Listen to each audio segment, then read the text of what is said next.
Our Bible word is Luke 9 verses 23. Then he said to them all, "If anyone desires to come after me, let him deny himself and take up his cross daily and follow me." So this is part of the triple tradition we encounter in the Gospels. This is material we find in the Gospels of Matthew, Mark, and Luke. And of course, they treat material sometimes quite differently. For example, in Mark, this is quite a dramatic shift in the narrative. Jesus in Caesarea Philippi, and he asks the disciples who he is, and then he tells them he's the Messiah who must suffer and die. Peter argues with him, and then the suffering of Jesus starts. That's how Mark treats this material. Of course, Luke treats it somewhat differently, as we will see. But this is part of the triple tradition. And this is some of the 350 verses or so that Luke took from the Gospel of Mark. Now, for us to understand this pericope, and our pericope is in Luke 9 from verses 18 to 27. That is Peter's confession and the nature of discipleship. To understand this pericope better, we must also look at some important values and cultural traditions, or the ethos that existed in the world of Jesus in the first century. First, it's honor and shame. Honor and shame were very important values in the ancient Mediterranean world. And to have honor meant that you had a certain social standing or worth in society, and also having that claim acknowledged by society. So it's something more beyond your reputation. If you came from a particular family, you had an inherent worth, social standing, an honor or honor rating in the ancient world. And quite often, honor was rooted in your family. You got your honor from your family. It was also rooted in the wealth of that family. I mean, most people, they wouldn't have been rich, but their honor they would have garnered from their lineage, their father's lineage, going back to his father and his father, etc. Of course, in the Israelite tradition, your honor was also rooted in your obedience to the law. You would have been an honorable person if you obeyed the law.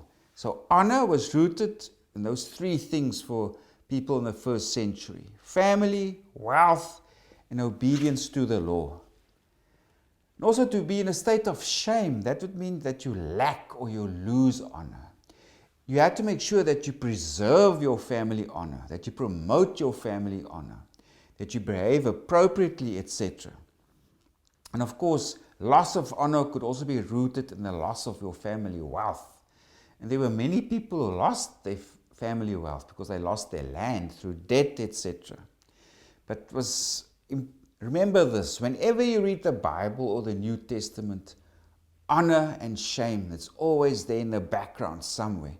When the people come and they challenge Jesus, they try to put him in a corner, is to try for them to diminish the honor of Jesus and to increase their own honor as teachers amongst Israelites or the Jewish people. So remember this pivotal value of honor and shame that existed in the time of Jesus. There's another thing we must remember. It's the notion that's called collectivism. And this is another important feature of the world of Jesus. And opposed to Western individualism, collectivists are group-orientated persons. And this is where you regard the group you belong to as the primary point of reference. And it's more important than the concerns, preferences, or self-expressions of the individual. So in other words, in a collectivist society, people see themselves through the eyes of others. I'm not a self-made person. I cannot just give my own opinion. I cannot just be who I want to be in a collectivist society. I must represent the values and ethos of the community I belong to. And that's still for 70% of the world's population today. People of Africa, Asia, the Middle East, and other parts of the world. I must belong to my group. I must represent the group. I'm not an individual. I'm an individual, yeah, but part of a bigger group. And it's the group opinion that's important. It's the group that validates me. It's the group that gives me my identity. It's a group that determines my honor. It's a group that determines my values and ethos. It's not about me, the individual, saying just what I want or believing what I want. That's not how it works in collectivist societies. If you behave like that, like a typical Westerner today, and you behave like that in a collectivist society, those people will think you're mad. You're a dysfunctional human being. That's not the way you ought to behave. So this is the way it was back in the world of Jesus. It's the group is your primary focus of loyalty. It's this group that sets the standards for acceptable behavior and appropriate action. And the group that you belong to was your family. It could be your village. It could be your ethnic group that you belong to, etc. But really, it's not about you so much as the individual. It's the group that's important. And I'm part of the group. And that's the frame of reference where I get my identity from. So, when we read this passage, remember these two things: honor and shame and collectivism. So Jesus, he was busy praying. And the Gospel of Luke puts a lot of emphasis on the prayer life of Jesus. Luke often describes Jesus that he's alone or praying, etc. So while he was busy praying, his disciples joined him, and then Jesus also asks them, "Who do the crowd say that I am?" So they say, well, maybe you're John the Baptist, some say you're Elijah, or one of the old prophets that has risen again. So it's not entirely inaccurate to say that Jesus was a prophet. Luke presents Jesus as a prophet. But it's not accurate. It's not the full picture. So that's why Jesus asked them, "But who do you say that I am?"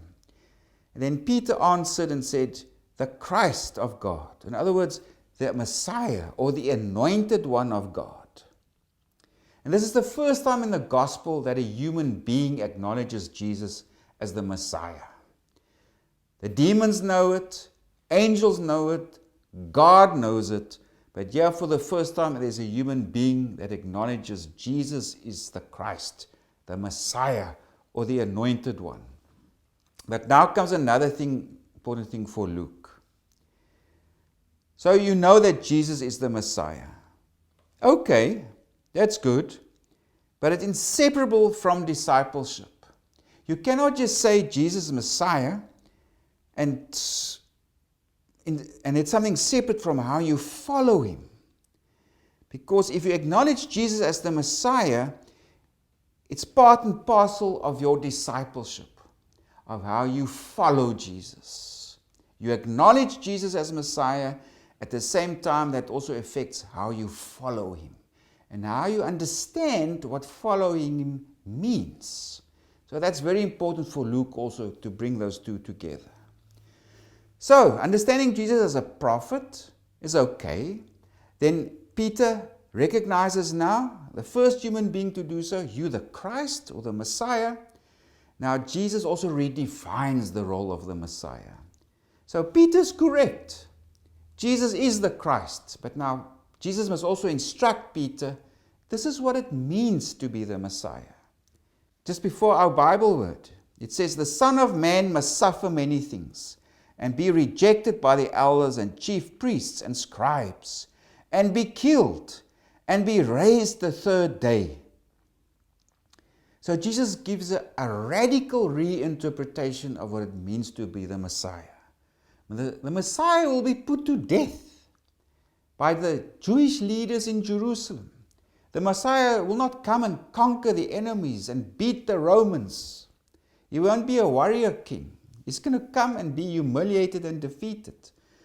So Jesus explains to Peter, you're right, I'm the Messiah, but I'm a suffering Messiah. I'm not the Messiah that you're expecting.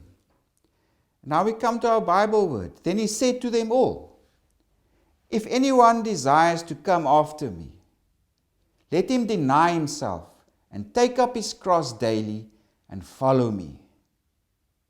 So Jesus says, okay, you recognize me as Messiah, as the Christ. That means you must deny yourself. So it's not really about the way we understand it in individualistic terms. I must deny my opinion, my own rights, me and my special privileges as an individual, like we understand it in the Western world today. To deny yourself in the ancient world meant to give up your honor status within the community. The way that other people see you, the community you belong to, your social relationships, your wealth that's connected to your honor status. Give that up. So Jesus is saying you must take on a position that is socially dishonorable. You must be willing that if you follow me, to be ostracized, to be rejected by others. And this metaphorically is to every day pick up your cross. It's to live every day as if you are going to be killed by crucifixion. So one must live daily life as if you are sentenced to death by crucifixion. And yet it's a metaphor also for ostracism, to be rejected by your family. To deny yourself means give up your honor status the way that other people see you, that you are an honorable person, that you abide by what's the expected norm, the expected values, the expected teachings, etc. that exists around you. Because the next verses Jesus says, if you're ashamed of me, if you cannot give up that other regard people have for you, if you cannot give up your wealth, if you cannot give up that sense of you must always represent the group values and norms of your larger society you belong to, if you cannot give that up and you're ashamed of Jesus, Jesus says, I will also be ashamed of you when he comes. So remember this. This is about honor and shame. It's about collectivism. It's about the group you belong to. Because it's in that world, it was the group who gave you your worth, your social standing, your honor. Jesus says, you must be willing to give that up if you come after me and follow after me. Of course, Jesus is a person with the most honor. He's the Son of God. And if he comes and you acknowledge him, the most honorable person in the world will also give you honor. When he comes in the power or the glory of God and the glory of angels. Remember, at this time, glory and honor were words that were virtually synonymous in meaning. So Jesus will come with glory. He will come with honor. And he will vindicate you if others have ostracized you and thought that you are dishonorable, etc. But Jesus will give you honor. And then the next verse, Jesus also tells them, some of you will see my honor. Some of you will see my glory, in other words. And that's the transfiguration of Jesus that happens from verses 28 to 36. So Jesus is telling us here, through Luke, you acknowledge Jesus as the Messiah. That's good. But now what's also important is how you follow Jesus. The nature of that discipleship, what it means. It means to embrace a socially dishonorable status where other people reject your worth, your honor. They don't see you as an honorable person. You can also lose your wealth because wealth was rooted in family, whatever little wealth there was. So Jesus says you must be willing to give that up and to be socially ostracized if you want to follow me, because it's going to happen. Deny yourself. That meant deny what other people think of you, the honor rating that other people give you. And it could mean a life of suffering, a life that's difficult because you've lost your social security. You've lost your economic security. You're now vulnerable. It's a difficult position to be in. That's why Jesus uses the metaphor, pick up your cross. It's a life of suffering. It's like dying daily going to a place of execution. So following Jesus will be a difficult thing. And especially it was at this time. Even for people today who come to Jesus, they often experience rejection from their families and they ostracized from their communities. It was also like this at the time of Jesus.